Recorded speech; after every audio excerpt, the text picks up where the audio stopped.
هنتصرف ازاي بعد ما لقينا العلامات وعرفنا ان طفلنا بيتعرض للتنمر؟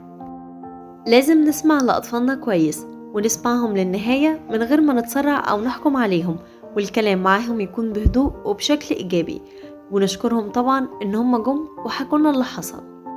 واوعوا تظهروا ليهم أي توتر من ناحيتكم مهما أخبروكم من تفاصيل مخيفة، لأنهم لو حسوا بأي توتر هيخافوا وهيبطلوا يحكولكم أي حاجة بعد كده.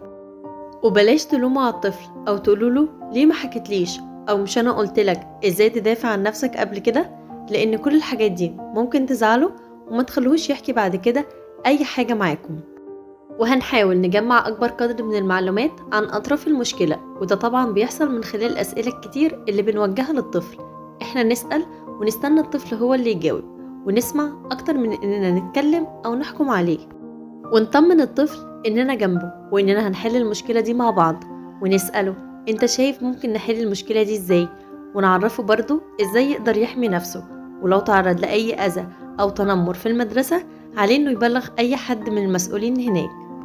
ونتابع الطفل باستمرار، ولو حسينا إن الطفل اتأثر من الناحية العاطفية أو النفسية فعلينا إننا نلجأ للأخصائيين النفسيين لطلب المساعدة منهم. وما ننساش نبلغ المسؤولين في الحضانة أو المدرسة علشان يتابعوا الأمر بدقة، وكل ده بهدوء تام.